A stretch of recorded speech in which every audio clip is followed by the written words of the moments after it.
It's Vancouver's podcast on the Canada's Podcast Network. Hello, this is Robert Smigel coming to you today with Vancouver's podcast, a member of the Canada's Podcast Network, where we talk to the entrepreneurs who are making it happen here in Vancouver, British Columbia.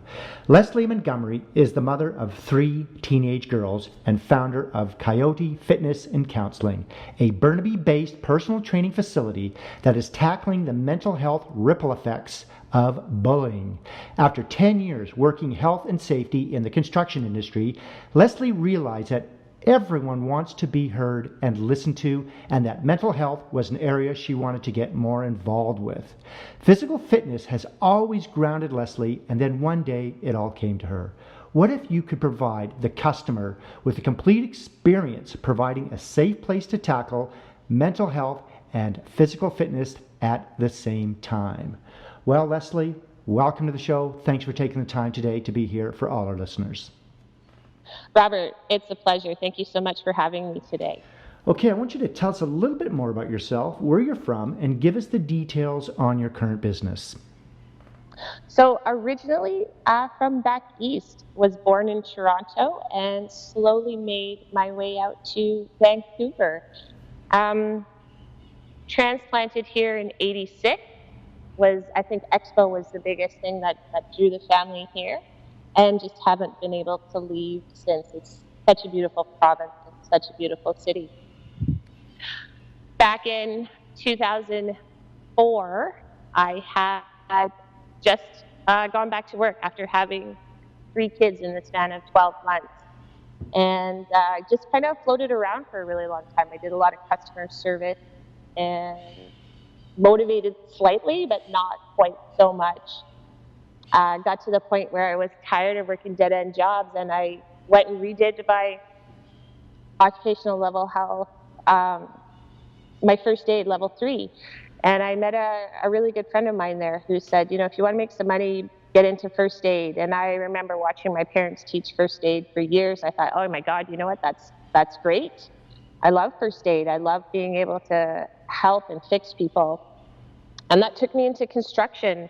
And what a better place to learn how to fix people up. So I spent about a year in construction there, and the construction manager basically said, we need safety. And I thought, safety?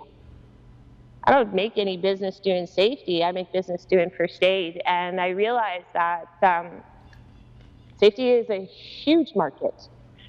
And the approach of a lot of people is they come across as the on-site police officer, and you never really get buy-in from anybody. So I got myself a surveyor's vest, and I went through BCIT, and I filled my vest with candy, and I would wander the site, and I would just try and figure out what motivated guys so I could figure out how to make them safe and give them that opportunity to go home or wherever they needed to be.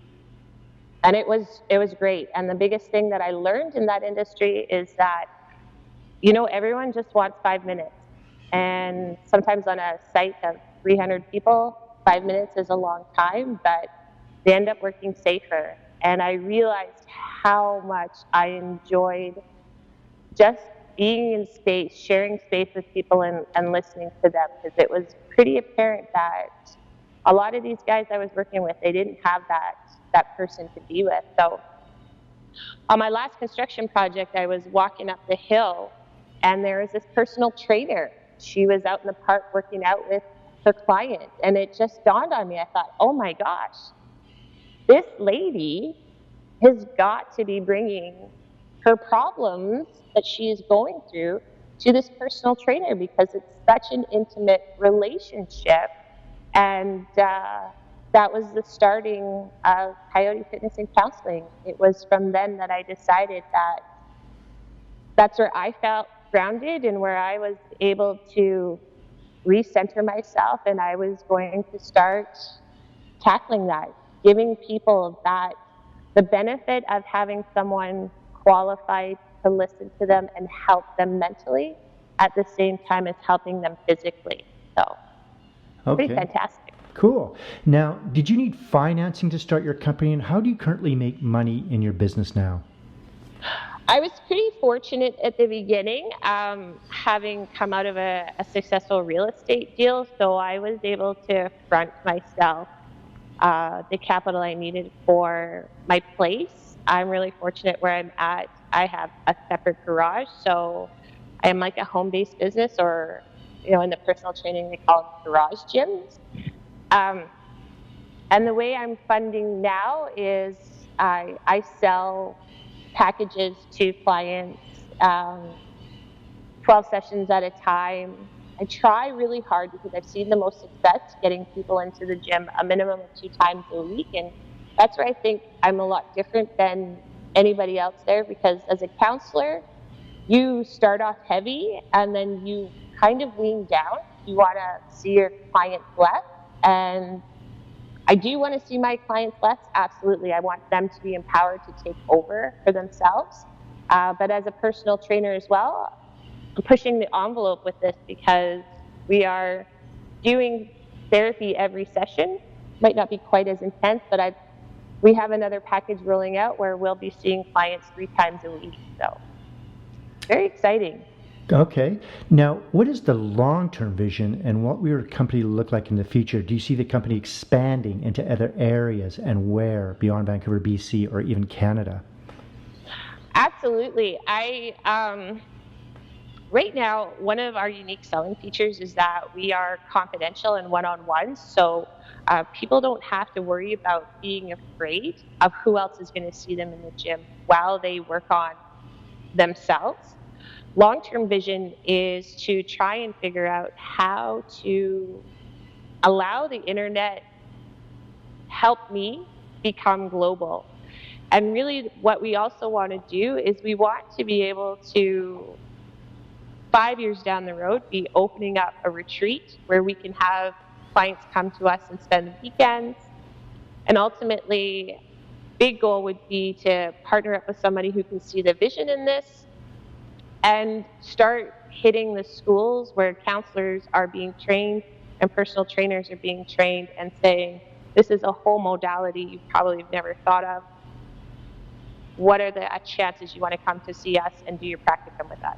So you could be doing consulting where you're developing programs for schools and institutions? Absolutely. Okay. So it would be like, here's our package, here's what we do, we set it up for you, and then we train and get you. Absolutely. Yeah, okay. Well, we've learned a little bit about you and your company. We're going to talk about Vancouver now.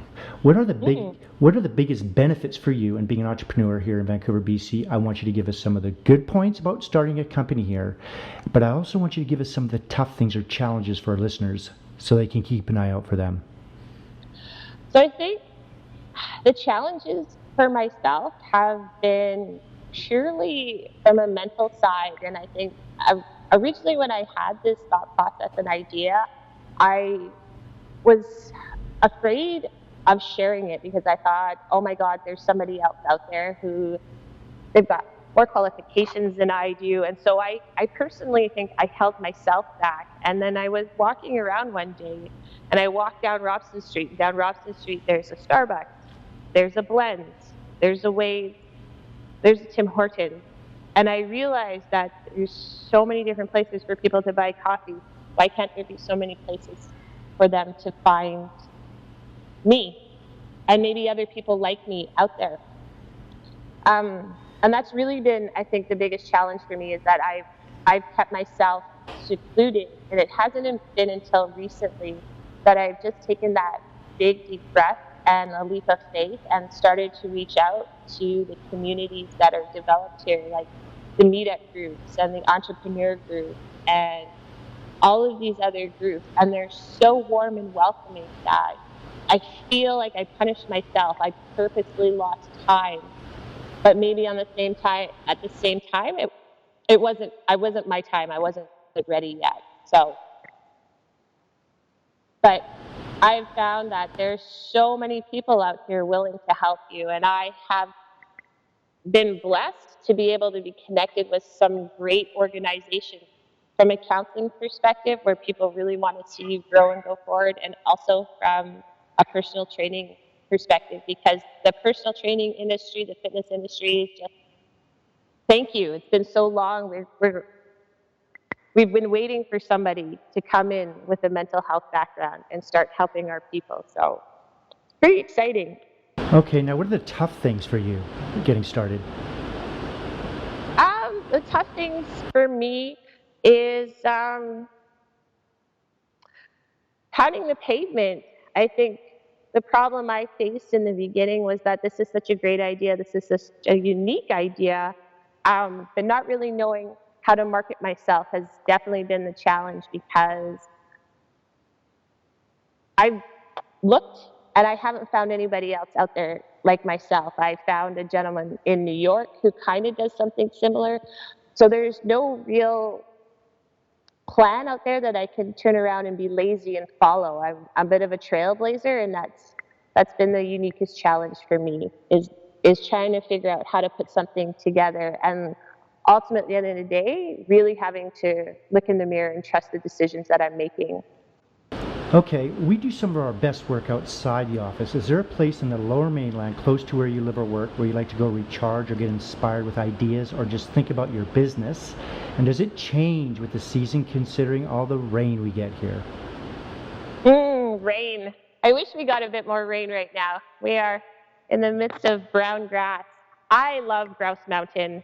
I love having access to the grind. I love in the winter I can take my snowboard up there and just really feel exhilarated.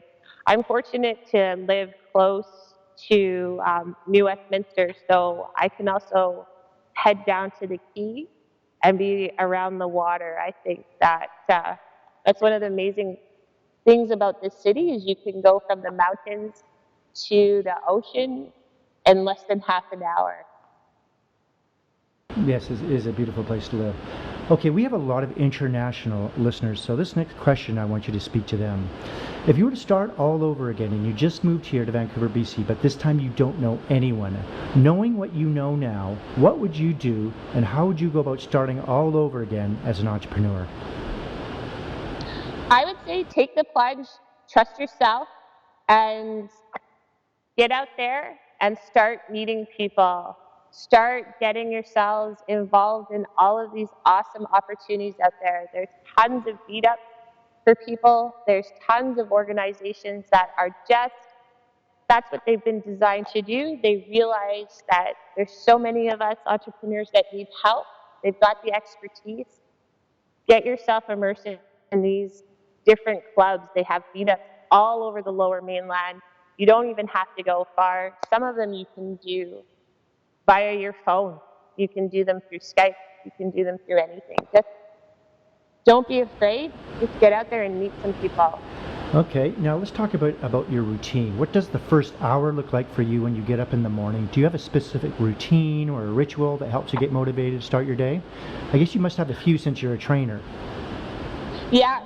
So, and it's interesting because it's changing now. My girls are teenagers and they are capable of doing so much more for themselves, which some days is good, but some days it's a little like, oh wait, what about me? I can still help. But I find that it's the gym, and I'm in the gym for about the first hour, because if I don't get in the first hour, by the rest of the day, 8, 9, 10 o'clock at night, I'm just too tired. So I start my day off in the gym, and then, which is at about 5:30 in the morning, and I'm ready to go by 7 o'clock. So from there, it's meet with my clients, and if I don't have any scheduled for the day, I'm out introducing myself and my concept to places that would have people who are sheltered because they've been bullied. So we're really big in the trans community and the LGBTQ community. There's lots of individuals, that appreciate our service because we are a private, confidential space. Okay, do you think entrepreneurs have to be weird or unique in a positive way or are wired differently? I think so. I think that you're a bit of a risk taker. You're comfortable with not really knowing. you're not getting a steady paycheck. This is all on you. You know, there's something unique about somebody who can walk away from a 40-hour week job before overtime and have good pay and say, no, I'm going to go out and I'm going to branch out and do this stuff on my own. You got to be a little crazy and weird to be all in and trust yourself and just go for it. Okay, let's talk about what you're reading right now. What books are you reading now and why, or even audiobooks? And can you recommend any books for our listeners who are also aspiring entrepreneurs?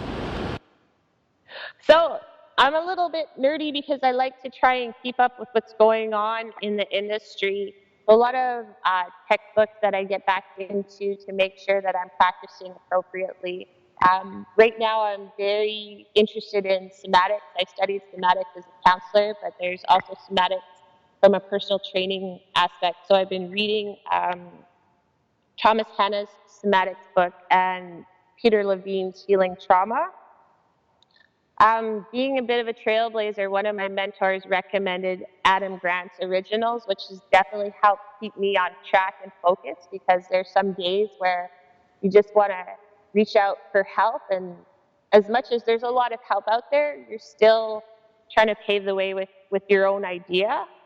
And I'm really excited that I just started Vernon Kelly's book, The Upside of Shame, because a lot of the people that I work with, they harbor a lot of shame, and it's being able to introduce them to the upside of that. So that's an exciting one I'm looking forward to getting into. Any online or offline tools that you like to use on a daily basis? I'm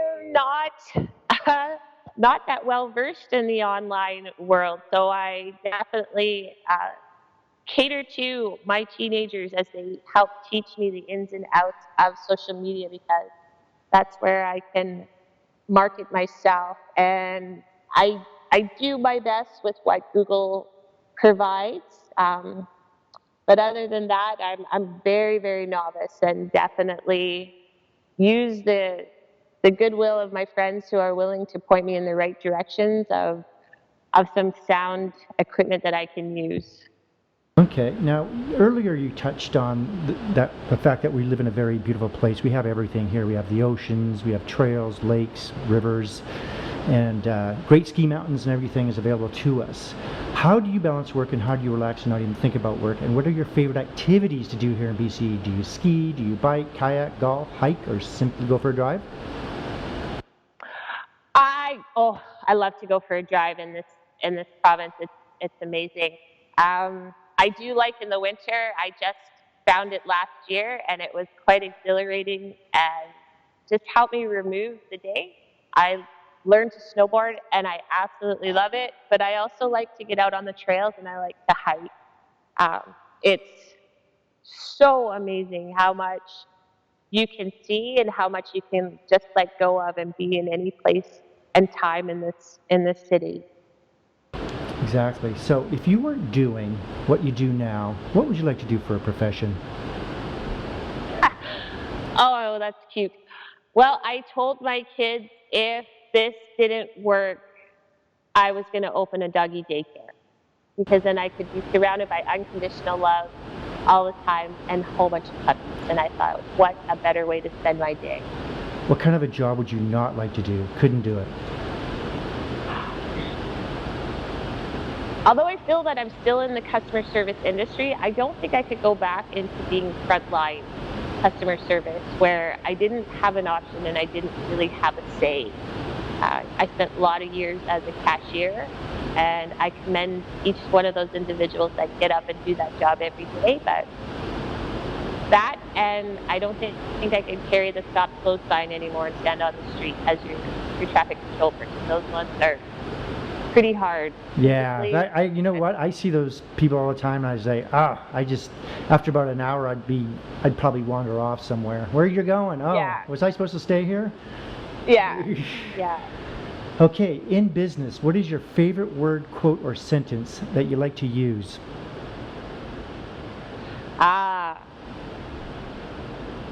One of my mentors said to me a couple of last year sometime, she said, "Are you playing to win, or are you playing not to lose?" And I just kind of cocked my head to the side and I realized that I don't want to play to lose anymore. And by that, I mean, I guess, stay in my safe zone. I want to play to win. And that's a big one that sticks with me every day when I'm making my decisions. And it's easy for me. I can get distracted, especially if I have some fear that I'm treading into an area, and it's easy to say, okay, well, I can maybe go back and do some health and safety work. And I have to check every day: am I playing to win, or am I playing not to lose? And that one is stuck with me. What is your least favorite word or sentence you do not like to hear? I don't like to hear failure, and I think it's because there's such a negative connotation that goes along with it. I think we miss the opportunity to understand that without failure, we don't know how to get better and go forward. It's what do we do with these opportunities? That's a big one for me. If you had to pick one or two words to describe yourself, what would it be and why?